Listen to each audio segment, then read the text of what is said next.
साथियों, मैं आप सभी से एक और महत्वपूर्ण बिंदु की भी चर्चा करना चाहता हूं। आप भली भांति जानते हैं कि आधुनिक इंफ्रास्ट्रक्चर के बिना देश का विकास, देशवासियों के जीवन स्तर को सुधारने का प्रयास सफल नहीं हो सकता। लेकिन हमने देखा है कि एनवायरमेंट क्लियरेंस के नाम पर देश में आधुनिक इंफ्रास्ट्रक्चर के निर्माण को कैसे उलझाया जाता था। आप जिस जगह पे बैठे हैं ना, ये एकता नगर में, ये हमारी आंखें खोलने वाला उदाहरण है। कैसे अर्बन नक्सलों ने, विकास विरोधियों ने इस इतने बड़े प्रकल्प को, सरदार सरोवर डैम को रोक के रखा था। आपको जानकर के हैरानी होगी साथियों, ये जो सरदार सरोवर डैम एकता नगर में आप बैठे हैं ना, इतना बड़ा जलाशय देखा होगा आपने, इसका शिलान्यास देश आजाद होने के तुरंत बाद किया गया था। सरदार वल्लभ भाई पटेल ने बहुत बड़ी भूमिका निभाई थी। पंडित नेहरू ने शिलान्यास किया था। लेकिन सारे अर्बन नक्सल मैदान में आ गए, दुनिया के लोग आ गए, अपप्रचार किया, ऐसा ये पर्यावरण विरोधी है, यही अभियान चलाया और बार बार उसको रोका गया। जो काम की शुरुआत नेहरू जी ने की थी, वो काम पूरा हुआ मेरा आने के बाद। बताइए कितना देश का पैसा बर्बाद हो गया। और आज वही एकता नगर पर्यावरण का तीर्थ क्षेत्र बन गया। मतलब कितना झूठ चलाया था। और ये अर्बन नक्सल आज भी चुप नहीं है, आज भी उनके खेल खेल रहे हैं। उनके झूठ पकड़े गए, वो भी स्वीकार करने को तैयार नहीं है। अब उनको अब राजनीतिक समर्थन मिल जाता है कुछ लोगों का। साथियों, भारत में विकास को रोकने के लिए कई ग्लोबल इंस्टीट्यूशन भी, कई फाउंडेशन भी ऐसे बड़े पसंद आने वाले विषय पकड़ करके तूफान खड़ा कर देते हैं और ये हमारे अर्बन नक्सल उसको माथे पर लेकर के नाचते रहते हैं और हमारी हर रुकावट आ जाती है।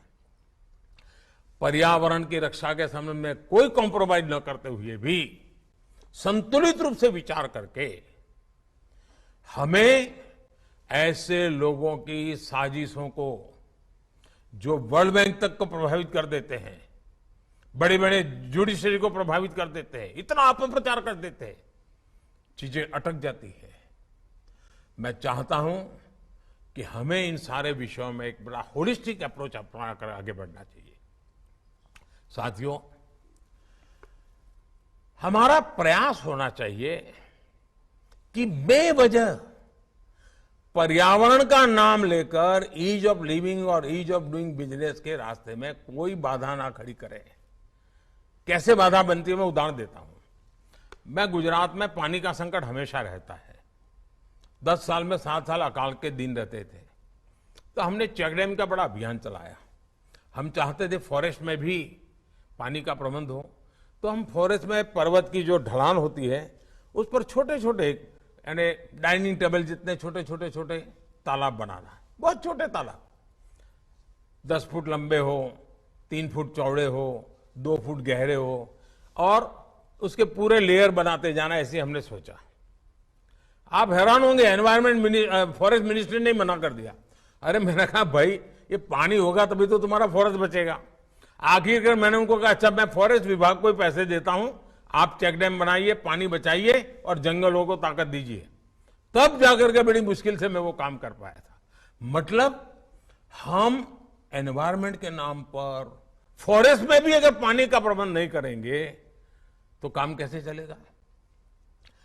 साथियों, हमें याद रखना है कि जितनी तेजी से एनवायरमेंट क्लियरेंस मिलेगी उतना ही तेजी से विकास हो, और कॉम्प्रोमाइज किए बिना ये हो सकता है।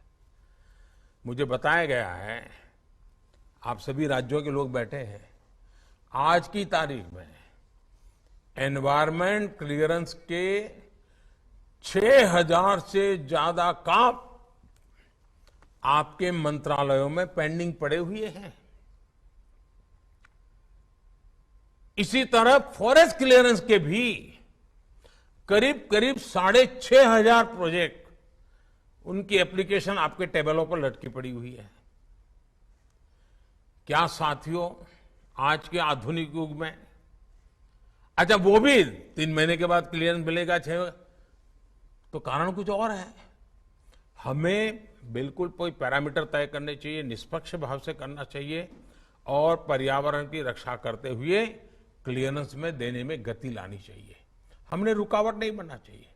आप अंदाजा लगा सकते हैं, पेंडेंसी की वजह से हमारे प्रोजेक्ट लोगों को फायदा नहीं होता है, खर्च भी बढ़ जाता है, समस्याएं बढ़ जाती हैं। हमें कोशिश करनी चाहिए पेंडेंसी कम से कम हो और जेन्युइन केस में ही पेंडेंसी हो, तेजी से क्लियरेंस मिले। इसे लेकर हमें एक वर्क एनवायरनमेंट को भी बदलने की जरूरत है। जो एनवायरनमेंट रक्षा की हम बात करते हैं ना, तो वर्क एनवायरनमेंट भी बदलना पड़ेगा। मैंने अक्सर देखा है कि जिस प्रोजेक्ट को लंबे समय से एनवायरनमेंट क्लियरेंस नहीं मिल रही है, फॉरेस्ट क्लियरेंस नहीं मिल रही है, तो मैंने देखा है कि राज्य सरकारें मुझे चिट्ठियां लिखती है।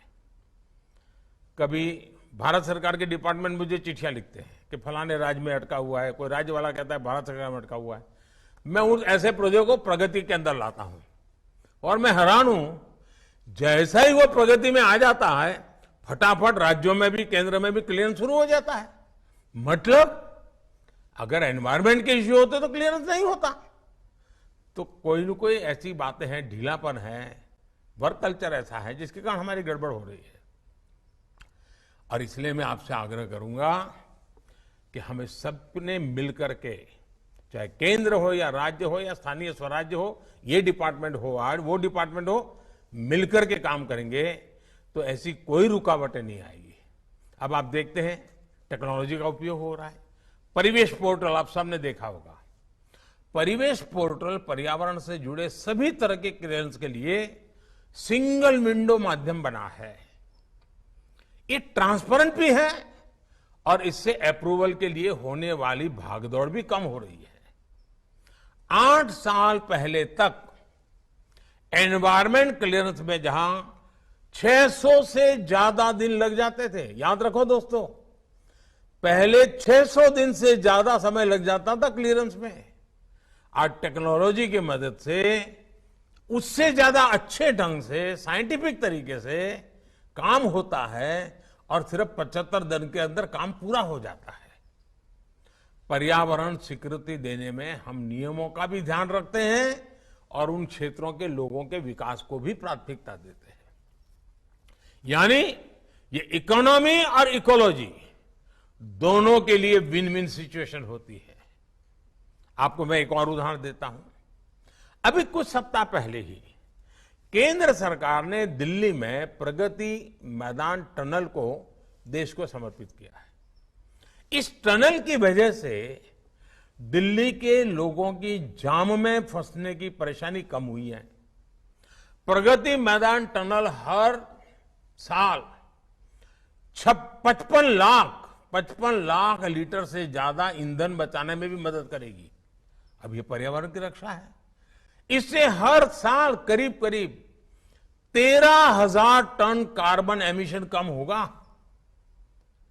एक्सपर्ट्स कहते हैं कि इतने कार्बन एमिशन को कम करने के लिए हमें 6 लाख से ज्यादा पेड़ की जरूरत पड़ती।